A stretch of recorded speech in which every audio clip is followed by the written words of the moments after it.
RoadSmart, a UK road safety charity. Thank you very much. Right, look, I've got to be honest with you. I've only tried to be on an e-scooter once and I ended up in A&E, and so I'm pretty dead against them, really.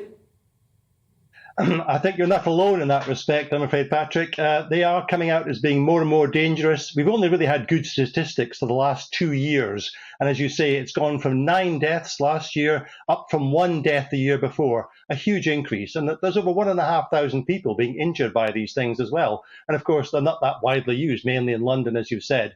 And the issue here is that somehow we have allowed a totally unregulated form of transport to be available to people out on our roads, on our pavements, all across the UK, really, in fact. And it is just totally unregulated. No training, no personal protective gear, no standards for the machines themselves. And these are actually, they're not the sort of toy scooters that we think of giving to our children. These are substantial pieces of kit, very heavy, very fast, and often with a very heavy person on them as well.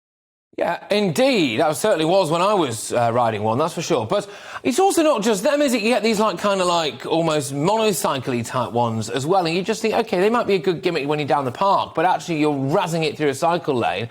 But, no, do you think it's a problem that's only going to get worse? Because I can understand that people now are being kind of forced into this a bit by the likes of Sadiq Khan in London. It should be called Sadiq Can't, really, because you can't do anything when he's there. You can't drive, you can't own a diesel car, so you get yourself an e-scooter to get to work. So are we being funneled in this direction?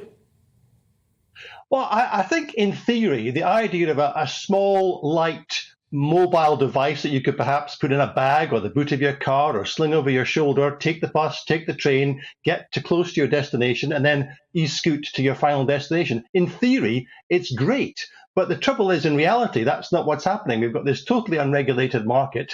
The e-scooters themselves are catching fire, are often dangerous. There's no control on things like speed or lighting or things like that.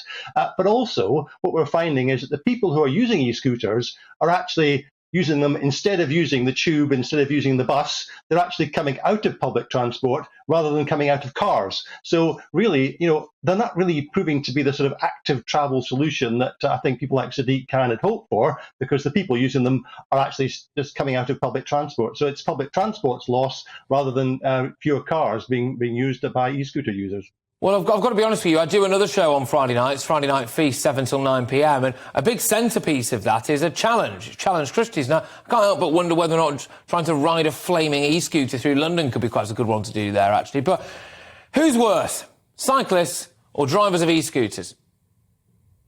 Well, that's a difficult one. I think cyclists, larger machine, a bit more training perhaps in the background. People understand the use of a cycle and they maybe expect to see a cycle.